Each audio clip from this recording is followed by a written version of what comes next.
Espace TV, le 22h.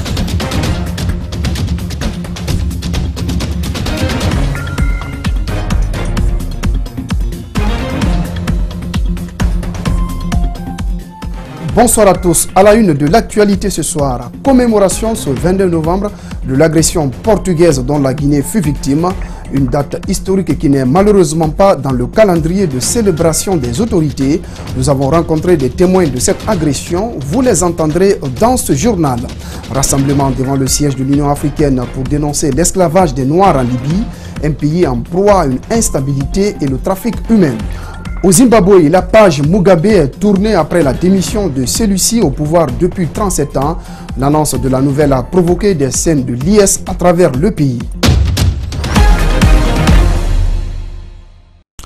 Voilà pour les titres, bienvenue à tous. 22 novembre 1970, 22 novembre 2017, il y a 42 ans que le peuple de Guinée a pris le dessus sur les envahisseurs portugais. Une date historique qui malheureusement n'est pas dans le calendrier de célébration des autorités. Retour sur cet événement tragique dans ce reportage de Dibriba et Mohamed Aloussen Kamara. Le 22 novembre 1970 est une date inscrite dans les marbres de l'histoire guinéenne. Ce jour-là, le peuple de Guinée a été agressé par un groupe de mercenaires portugais dont le seul but était de déstabiliser le régime d'alors. L'agression a été soudaine, mais la réplique du pouvoir révolutionnaire d'Ahmed Sékou Touré n'a pas tardé. Mais le président Ahmed Sékou Touré l'a dit et je crois derrière moi ici, le peuple de Guinée a défendu sa révolution et Dieu l'a sauvé. La révolution guinéenne était populaire. La révolution guinéenne s'est fondée, mais réellement. L'attaque portugaise doit ses raisons, selon les historiens, à l'opposition farouche aux idées impériales d'un président et de son peuple 10 ans après leur indépendance. Le PDG, que je la charge aujourd'hui, la responsabilité de diriger aujourd'hui, fait tout ce qu'il peut pour que l'histoire réelle de la Guinée soit manifestée et que les populations, que surtout la génération montante, sache qui elle est réellement. Le sentiment du nationalisme a eu son effet positif, dit-on, pour dérouter les envahisseurs. Aujourd'hui, ce sentiment qui n'existe plus est vivement réclamé par des personnes qui ont vécu cet événement historique. Et il s'est habillé en militaire. Il est sorti. Il est sorti parce qu'on le croyait d'abord à la villa Sili. Ils sont allés bombarder là-bas, croyant qu'il était là, alors qu'il n'était pas là. Le matin, il a parcouru la ville, il a démontré qu'il était le capitaine de notre vaillante armée. L'agression des Portugais en 1970 a fait près de 500 morts. Des préfectures comme Gawal et Koundara n'ont pas été épargnées. Fin du marathon diplomatique d'Alpha Condé à Paris. Le président de la République s'est entretenu avec Emmanuel Macron, une heure en tête-à-tête, suivi d'un point de presse express de 20 minutes. Si notre chef de l'État est surtout reçu au titre de président en exercice de l'Union africaine, notre correspondant Karim Baldé l'a poussé à réagir sur la grève que traverse le pays. Voici son reportage depuis le palais de l'Élysée. Une rencontre brève, mais avec quelques enseignements tout de même. Voilà ce qu'il faut retenir de la visite d'Alpha Condé. Le président guinéen a été reçu juste derrière moi au palais de l'Élysée par son homologue français Emmanuel Macron. Bise chaleureuse lorsque le président guinéen est sorti de voiture, accueilli sur le perron d'une cour annexe ici à l'Élysée par Emmanuel Macron. Ensemble, les deux hommes ont discuté de nombreux sujets concernant le continent africain, du Togo à la République centrafricaine, en passant par le Mali. Si Emmanuel Macron, lui, s'est étendu longuement sur le compte rendu, sur les conséquences et sur ce qu'il s'est dit, Alpha Condé, lui, a préféré laisser la place aux questions. Ça tombe bien, on en avait une à lui poser en tant que presse guinéenne sur les récents événements à Conakry et notamment sur la grève scolaire. Écoutez sa réponse, il se montre très ferme. Désormais, nous n'accepterons plus que les gens fassent la pagaille en Guinée. J'étais très clair, on respecte la loi, mais quiconque sera... C'est au moment où nous sommes en train d'avoir la confiance des bailleurs de fonds et des investisseurs que ceux qui ne veulent pas que la Guinée en fasse la pagaille, on n'acceptera plus cela. C'est une grève illégale qui est désavouée par les syndicats. Je rentre demain, nous allons voir comment nous allons trouver la solution. Soyons clairs, Alpha Condé préfère quand même la casquette de chef de la diplomatie africaine, en quelque sorte, en tant que président en exercice de l'Union africaine. Parmi les sujets abordés, la Libye et notamment ces vidéos montrant l'esclavage sur place. Alpha Condé pointe du doigt la responsabilité de l'Union européenne. Écoutez sa réponse à ce sujet. Il se montre assez critique envers l'attitude des Français et des Européens, notamment après le fait d'avoir collaboré avec la Libye, un pays, dit-il, sans gouvernement. Nous pensons que nos amis de l'Union européenne n'ont pas eu raison de demander à la Libye de garder les immigrés parce qu'il n'y avait pas de gouvernement, il n'y avait pas de moyens, c'était de maintenir dans des conditions extrêmement difficiles. Maintenant, il est évident que nous avons pris nos responsabilités, nous avons rappelé nos ambassadeurs et nous avons contacté le gouvernement libyen en fait, pour voir au moins le gouvernement libyen les différentes tendances parce que le gouvernement libyen ne contrôle pas grand-chose en Libye, il faut se dire la vérité. À ses côtés, Emmanuel Macron, lui, a simplement dénoncé ces agissements et explique qu'il faut sanctionner surtout ceux qui sont à l'origine de ces réseaux. Pour le président français, il s'agissait d'une mise en route finalement, d'un échauffement avant le sommet Union africaine-Union européenne prévu la semaine prochaine à Abidjan, point d'orgue de la tournée panafricaine du chef de l'État français. Voilà ce qu'on pouvait dire sur cette rencontre d'Alpha Condé avec Emmanuel Macron. Ici Karim Baldé pour Espace TV à Paris. Convoqués ce mercredi par le procureur du TPI de Kaloum, des syndicalistes du SLEG ont été renvoyés à un autre rendez-vous pour trouver solution à la crise que traverse le secteur de l'éducation en Guinée. L'avocat de la défense rassure qu'aucune infraction n'est commise et que ses clients ne sont pas poursuivables. Malik Sandiana Kamara nous signe ce compte-rendu. Convoqués par le procureur du tribunal de première instance de Kaloum ce mercredi à 12 h, les syndicalistes et leurs avocats n'ont pas fait 10 minutes avant de regagner le domicile. Il ne doit même pas y avoir de poursuite. Et j'ai dit à M. le procureur que je souhaite qu'il classe cette procédure sans suite. Et que j'ai fait un écrit dans ce sens. Il m'a dit bon qu'il va apprécier. J'ai demandé que le rendez-vous soit même reporté au mercredi pour donner toujours la chance aux syndicalistes de se retrouver en famille avec leurs partenaires pour trouver une solution pour qu'enfin la Guinée gagne dans le respect de la loi. La revendication est légitime, le mouvement syndical est légal donc non poursuivable, rappelle Maître Salifou Beyavogui. Pour les grévistes, ils ne sont mêlés d'une quelconque barbarie. Cependant, ils ne réclament que le bien-être. Nous sommes des syndicalistes, nous ne sommes pas de n'importe qui, nous nous battons pour l'amélioration de nos conditions de vie. Nous sommes des anciens, des éducateurs, nous ne sommes pas des barbares, on ne peut pas inciter les gens à la révolte, à la rébellion, non, nous réclamons notre droit, c'est tout. Abouakar Souma, secrétaire général du SLEG, inquiet de sa sécurité, reste sans nouvelles alors qu'il serait la seule personne à lever le mot d'ordre de grève, réaffirme la base. La grève qui paralyse le secteur de l'éducation a enregistré 2 cas de mort par balle. Le haut commandement de la gendarmerie nationale réagit sur la mort du jeune élève Suleiman Diakité pendant les manifestations le lundi dernier à Dapompa. Cela fait suite au témoignage des jeunes du quartier qui pointent du doigt un gendarme qui aurait tiré sur ce jeune élève. Le reportage de Makiso est rendu par Harissa Tousso. Tout ressemble à un jeu de ping-pong entre les deux structures en charge du maintien d'ordre, après les accusations portées contre elle dans le meurtre de Suleiman Diakité, élève de la 10e année. Le colonel Mamadou Alpha Bari est à la défensive.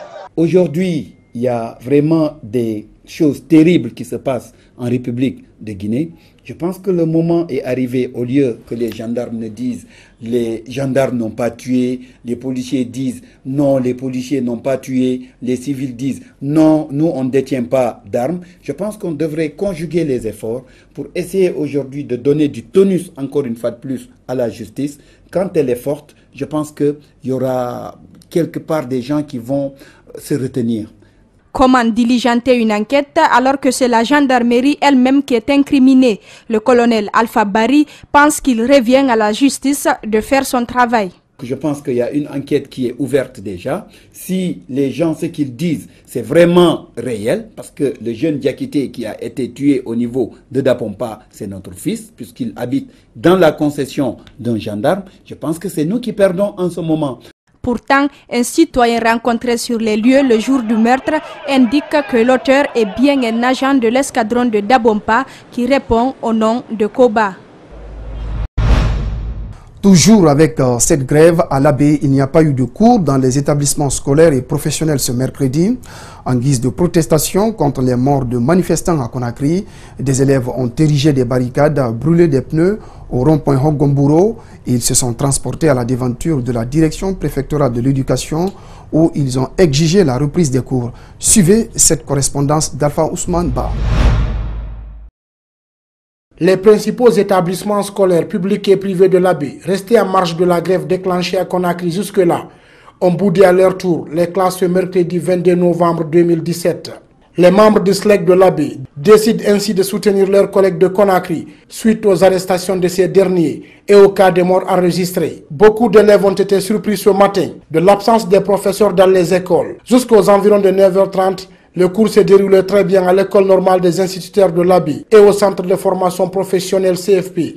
C'est après que des collégiens sont allés les envahir. A déplorer Oulare Sekou Falli, directeur de l'ENU de l'Abbé. Entre 10h et midi, des élèves ont fait le tour des grands axes routiers de la ville, exigeant la reprise des cours. Des barricades ont été érigées au rond-point Hogomburo, avec des pneus enflammés partout. Au nom des manifestants, un élève a dénoncé la mort de leur camarade du côté de Conakry et le viol sur une mineure. La marche des élèves en colère s'est terminée au siège de la direction préfectorale de l'éducation de l'Abbé. Abdraman Ba, responsable pédagogique, a rassuré les manifestants que les négociations sont en cours. Aucune intervention des forces de l'ordre n'a été enregistrée et aucun dégât matériel également. Face à cette situation qui s'enlise sur le terrain, des voix s'élèvent pour appeler à l'ouverture de négociations pour une sortie de crise. C'est le cas notamment du syndicat national des enseignants du privé. Ce syndicat compte organiser dans les prochains jours des sittings devant les DCE et DPE. Mohamed Valek Touré, Aboubakar Din Kamara. Le syndicat national des enseignants du privé constate avec regret et amertume le manque de dialogue entre le SLEG et l'État. Cela fait déjà 2 semaines que les cours sont paralysés dans la capitale et d'autres régions. Ces syndicats du privé demandent aux grévistes de revenir sur la table de négociation afin que les élèves reprennent le chemin de l'école. Je veux parler de toutes les parties prenantes, reviennent une fois encore à la table de négociation pour pouvoir mettre fin à cette grève. Parce que nous sommes fatigués. Cette situation ne nous arrange pas. Ces enseignants du privé se disent outrés par la situation que traverse le pays. Ils prévoient dans les jours à venir organiser des sittings devant toutes les directions communales et préfectorales de l'éducation pour exprimer leur indignation. Donc nous prévoyons quoi? Nous prévoyons dans les jours à venir organiser des sittings à Conakry ici, devant toutes les DCE et à l'intérieur du pays devant toutes les DPE pour dire non à cette situation. Nous allons juste demander aux enseignants du privé et aux élèves du privé de venir en tenue pour venir s'asseoir, faire passer le message devant les DCE et les DPE. Malgré des tumultes enregistrés ces 2 jours dans la capitale, aucune issue n'est donc trouvée en ce qui concerne la levée du mot d'ordre de grève. La Société nationale des chemins de fer de Guinée paye les frais de la colère des élèves manifestants. Le train Conakry Express n'a pas été épargné par les jets de cailloux le lundi dernier sur l'axe Dar-Salam-Kénien. 14 vitres des wagons ont été brisées. C'est le directeur général de la SNCFG qui dresse le bilan en termes de coûts d'une part pour la réparation et de l'autre les dommages sur la perte en recettes. C'est un reportage de Makiso et Ibrahim Assou. Voici ce à quoi ressemble le train Conakry Express. Les vitres des 11 wagons sont toutes brisées par des coups de cailloux des manifestants en colère qui se sont déchaînés le lundi dernier. Un désastre que déplore le directeur général de la Société nationale des chemins de fer de Guinée, Badra Suyora. Ça nous met dans une situation très compliquée parce que d'abord on ne peut pas continuer la circulation. C'est des trains climatisés. Il faut procéder immédiatement au remplacement de ces vitres. Ensuite, notre inquiétude est la continuité de la chose. Il est arrivé il y a 3 ou 4 jours, avant la manifestation, il y a eu des mouvements au niveau de Koza et Bambeto là-bas. Donc on a eu 2 ou 3 vitres cassées. Ces vitres, c'est le vendredi qu'on les a remplacées. Et nous sortons lundi. Au lieu de 3, on nous casse maintenant 14 vitres. Donc actuellement, nous sommes en train de remplacer ces vitres, mais aussi d'observer l'allure de ces manifestations qui sont en train de prendre plus de 2 semaines maintenant. Les conséquences sont aussi enregistrées au niveau du transport en commun. Environ 3000 personnes sont transportées chaque matin de la haute banlieue de Conakry vers le centre-ville, Kaloum. Généralement, nous faisons 18 à 20 millions jour quand on a un bon coefficient de remplissage. Ça, on n'en parle pas. Bon, ça nous fait une perte évaluée, si c'est sur le plan même du gain manqué, de 5 et quelques millions. Sans compter les 50 millions qu'on va encore rajouter pour pouvoir refaire les vitres. Les équipes techniques sont à pied d'œuvre pour remettre Conakry Express sur les rails, nous a confié les techniciens. La Commission électorale nationale indépendante a ouvert une session de formation et d'information à l'intention des acteurs impliqués dans la réussite du processus électoral. Elle va consister à mettre à jour la cartographie des bureaux de vote. L'activité se déroule à la mairie de Matam pour une vingtaine de jours.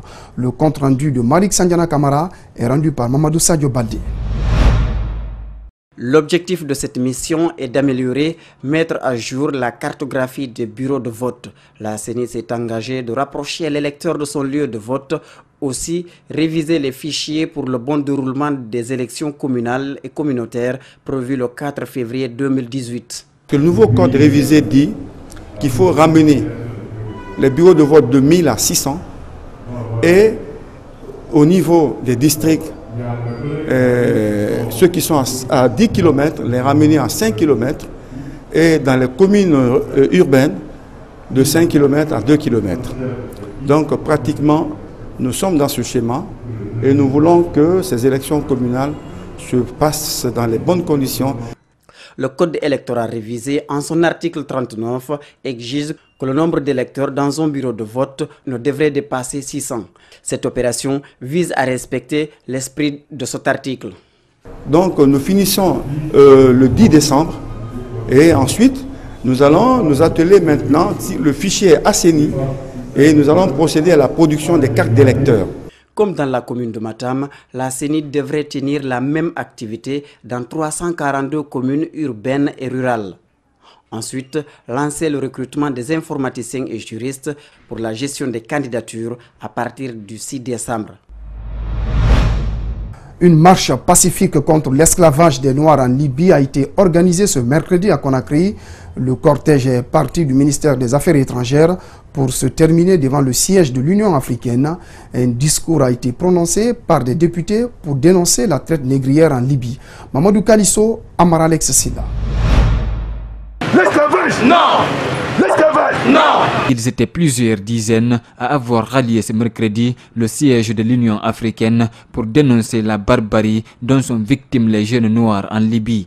Le cortège était composé d'acteurs de la société civile, des journalistes et quelques députés. Tous ont condamné la traite humaine. Notre hymne national, Liberté, en est une parfaite illustration puisque conçu par l'ensemble des peuples que l'idée même de l'esclavage révulse. Nous devons reconnaître la traite et l'esclavage pour ce qu'ils furent et demeurent des crimes contre l'humanité. La plupart des jeunes qui sont exploités en Libye proviennent de l'Afrique subsaharienne. Ils fuient la misère, la pauvreté, le chômage et l'insécurité dans leur pays d'origine. Ces députés condamnent l'esclavage. Ils interpellent la communauté internationale à prendre des dispositions qui s'imposent pour arrêter cette pratique inhumaine. La responsabilité donc de ceux qui diraient j'ai engagé, c'est pour ça qu'ils se taisent dans un silence bruissant finalement et qui réveille les consciences africaines. Mais je pense que ce n'est pas la solution. Nous savons qu'ils sont coupables. D'une part, de la responsabilité que l'Europe est coupable parce qu'elle sous-traite l'horreur à d'autres pays mal organisés, parce qu'elle a déstructuré la Libye. Donc l'Europe aussi est indexée là. Mais ce n'est pas une raison pour que nous démissionnions aujourd'hui. Il faut absolument que le président en exercice de l'Union africaine, Alpha Condé, prenne la mesure de la chose. À l'issue de cette marche, quelques recommandations ont été formulées. notamment le démantèlement du réseau des passeurs, les traduire en justice et faciliter l'immigration légale. La nécessité d'une collaboration efficace entre les pays de départ et les pays de destination en vue de mettre en œuvre des projets communs en faveur de la sédentarisation des jeunes dans leur pays d'origine. La remise d'un mémorandum aux représentants de l'Union africaine par les marcheurs a mis fin à cette rencontre. Sensibiliser les riverains de la voie ferrée sur les risques et dangers des rails, c'est le but de cette campagne initiée par l'Amicale des jeunes pour la sauvegarde de l'enfance et de l'adolescence. L'objectif est de réduire les accidents subis par les populations sur les voies ferrées. Idrissa Bari, Mohamed Bangoura. Nous sommes à Dar es Salaam, un quartier de Conakry traversé par les rails d'une compagnie minière. Tout au long de la journée, les citoyens empruntent cette voie pour traverser ou pour jouer. Un acte qui les expose souvent à des dangers et des risques d'accident. Conscient de cette situation, l'Amicale des jeunes pour la sauvegarde de l'enfance et de l'adolescence s'investit dans la sensibilisation des riverains de la voie ferrée pour stopper les occupations anarchiques le long des rails. Vraiment éradiquer ce fléau pour demander à l'ensemble de la population d'arrêter surtout de jeter les ordures sur les rails, de marcher sur les rails ou de vraiment vendre sur les rails. Cette dame pointe du doigt la négligence des parents qui, selon elle, exposent leurs enfants à ces risques. Souvent, les enfants sont victimes. Et d'une part, la cause, c'est les parents qui causent ça, parce que c'est eux qui envoient les enfants pour jeter les ordures. Une autre cible visée par cette campagne, ce sont les élèves qui, au retour de l'école, empruntent la voie ferrée pour rentrer à la maison. C'est justement pour cela que les écoles voisines aussi ont été touchées. Aux autorités, c'est de mettre des garde-fous. Auparavant, quand l'OBK passait auparavant, il y avait des garde-fous tout au long des rails. Mais aujourd'hui, par l'inadvertance du gouvernement, les gens ont arraché tous ces garde-fous-là autour des rails, ce qui expose franchement les enfants à ce risque du train. Chaque année, des accidents sont enregistrés sur la voie ferrée, c'est là, malgré les nombreuses campagnes de sensibilisation des compagnies en charge de l'exploitation de ces rails.